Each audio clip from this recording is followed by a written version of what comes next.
Carol, earlier today in the session you presented on the emotional context of rational thought, you talked about the way that we learn and remember things, and you said that 80% of our learning is nonverbal body cues.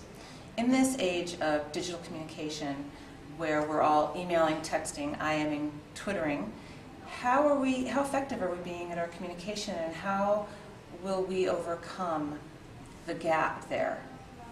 Well, 80% of what we take in is visual, and that is body language.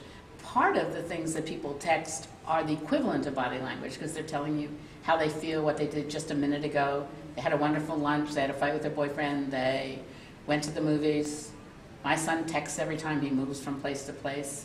I don't know who cares to know it, but I guess some people follow him, I have no idea.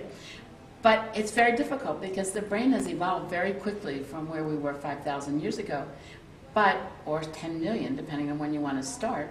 But we're not there yet.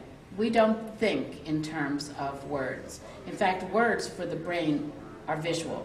They're little circles and dots and squares and straight lines, and we know that if we see a certain set of them, it means the word we or the word you, because our memory tells us that. But that's how we learn to read. We learn to read by recognizing the symbols, not the words themselves. That comes later through memory and through doing it over and over again. So I think what's going to have to happen is people are going to have to figure out a way to integrate the visual into texting, into some of these all-verbal sites. Now, the verbal sites are useful for the cortex because it's linear thinking.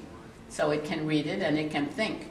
But the problem is that it's going back to memory, emotion, senses to get the context for what you are writing down. If you don't give it any context of your own, with pictures or smell or sound, then it's making it up. So that means every single person getting your message is going to have a different reaction to it, a different take on it.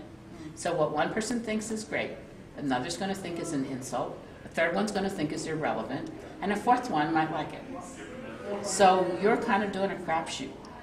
Right.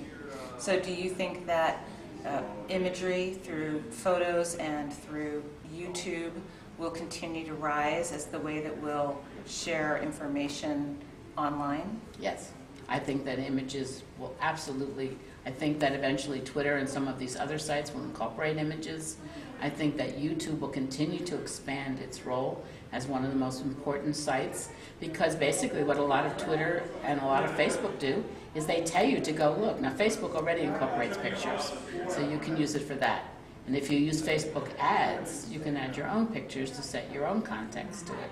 As Twitter adds ads, it will also be able to add visual. So I think that we're moving towards that, because it can't all be words. We don't take in words in any meaningful way. We don't remember most of them.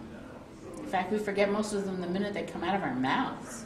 So this can be a problem when you're a speaker like I am, but it happens to all of us.